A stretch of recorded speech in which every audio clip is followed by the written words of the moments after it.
Hey everyone, and welcome back to another explainer. Have you ever stopped to wonder why the beautifully engineered machines all around us don't just, fall apart the moment they're exposed to the elements? We put so much incredible thought into the shape, the weight, and the inner mechanics of manufactured parts. But honestly, most of the time, the bulk material itself just isn't enough to survive reality. So let's dive into this. Today, we're exploring the super fascinating world of surface engineering. We're going to look at exactly how we forge this unseen, microscopic armor that gives manufactured parts their life, their durability, and their beauty. To really understand this armor, we first need to ask a pretty fundamental question. Why do manufactured parts fail in the first place?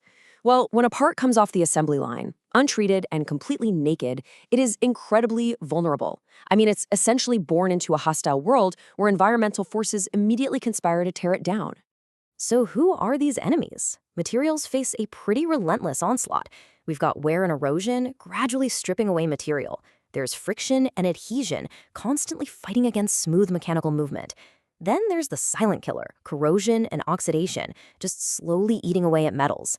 And finally, fatigue, where repeated stress causes eventual catastrophic cracking. The surface treatments we're about to discuss, they aren't just cosmetic. They are the vital, specifically engineered solutions we absolutely need to defeat these exact enemies. See, we have to separate a part's core function from its environmental defense. A material chosen because it's incredibly lightweight might have absolutely terrible wear resistance. We need the bulk of the part to provide the structure, but the surface alone dictates its survival. So here is our roadmap for today's explainer. 1. The science of surfaces. 2. Mechanical brute force. 3. Thermal and vapor deposition. 4. The magic of plating. 5. Next-gen lasers and diamonds. And 6. The crucial final step. Section 1. The science of surfaces. The need for protection. Section 2. Mechanical brute force. Physical impacts. Okay, so we're going to progress on this really fascinating journey of scale. Before we even touch high-tech chemistry, let's look at macro-level methods. Sometimes, the best way to toughen something up is quite literally to beat the metal into submission. We do this through processes like shot peening. Now, I know it sounds completely counterintuitive. We are essentially bombarding a perfectly finished surface with tiny projectiles, cast steel, glass, or ceramic balls anywhere from 0.125 to 5 millimeters in diameter. Why on earth would we intentionally dent a precision part? Well, because this plastic deformation creates all these overlapping indentations, which induces compressive residual stresses on the surface. By forcefully pushing those surface atoms tighter together, we drastically improve the fatigue life of parts that undergo repeated stress. We're talking things like gears, springs, and even jet turbine blades. And the crazy thing is, we can scale this brute force up in some pretty amazing ways. We've got laser shot peening, which uses pulsed planar laser shocks for jet engine fan blades. We can use water jet peening, where we blast surfaces at absolute mind-bending pressures up to 400 megapascals. There's roller burnishing, which essentially rolls out microscopic scratches to cold work a literal mirror finish. But my absolute favorite has to be explosive hardening. They literally place a sheet of explosives directly onto the workpiece, like a railroad rail, and just detonate it. It creates contact pressures up to 35 gigapascals for just a few microseconds. That hardens the surface with almost zero change to its actual shape. Just pure, sheer energy. Section 3, Thermal and Vapor Deposition. Melting and vaporizing. So now we're stepping down a bit in scale, moving away from physical impacts to thermal spraying.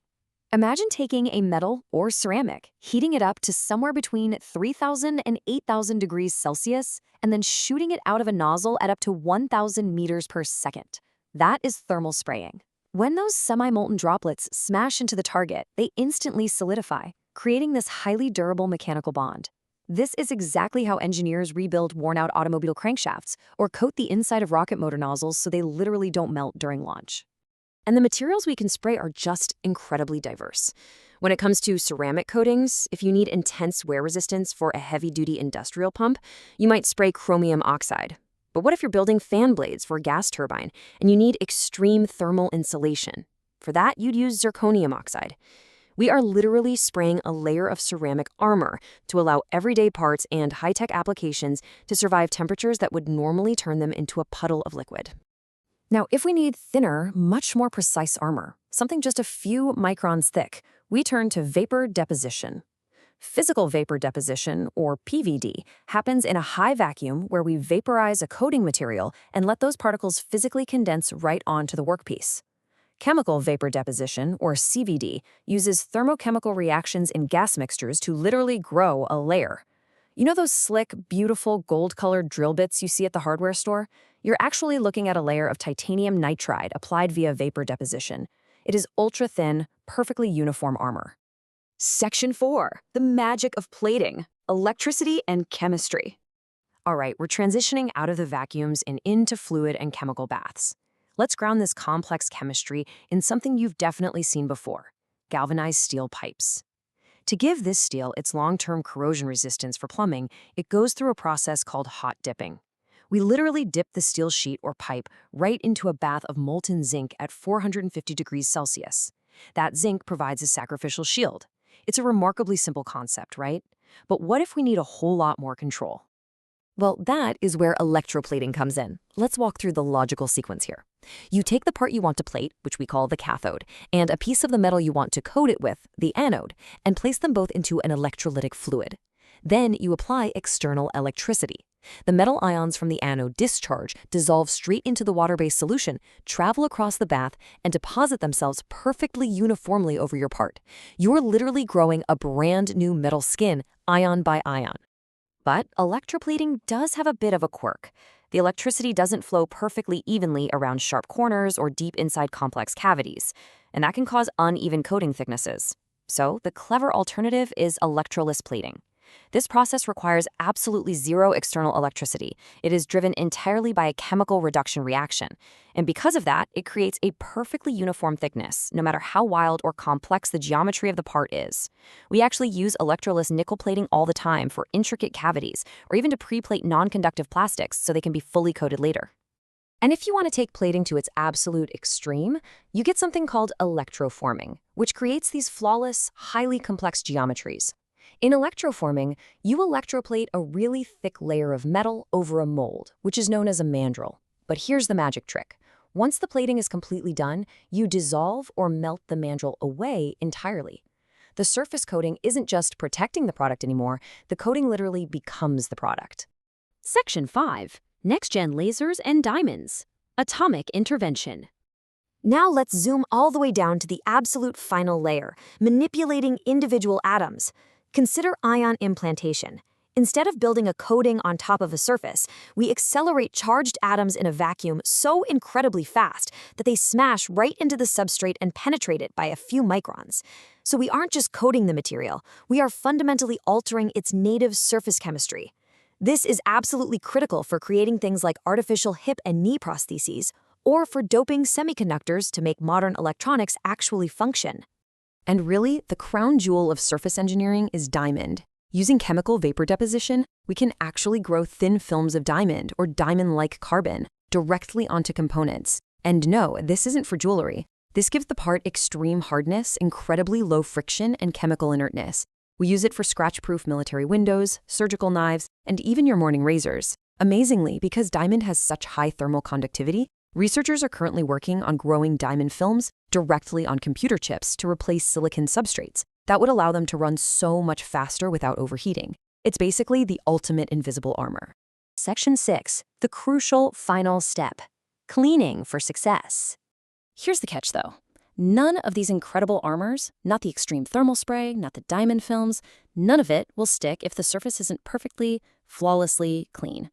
In manufacturing, cleaning is basically chemical warfare against contaminants like rust, scale, and metalworking oils. We use chemical solutions to dissolve soils. We use saponification to literally cause chemical reactions that convert animal or vegetable oils into water-soluble soap right there on the part. We use emulsifiers to suspend the debris. If a surface has even a microscopic, invisible layer of oil, your high-tech titanium nitride vapor deposition is just going to flake right off. So, you might be wondering, how do these multi-million-dollar high-tech manufacturing plants actually know a part is clean enough for treatment? Well, they often use something surprisingly simple: the water break test. If you pour water over the surface and it collects as individual droplets, just like water beating up on a freshly waxed car, the surface is not clean. The water absolutely must continuously and uniformly coat the surface. It's an incredibly simple, highly practical test sitting right at the heart of our most advanced manufacturing. And that brings us to the end of our journey, from brute force hammering all the way down to growing atomic layers of diamond. The sheer ability to manipulate the exact surface properties of a material completely changes what we can build, how long it lasts, and how fast it can operate. So I'll leave you with this thought to chew on. If we are already growing diamond films on computer chips today, what incredible, invisible armor will we be coating our world with tomorrow? Thanks so much for joining me on this explainer. Keep asking questions, and I'll see you next time.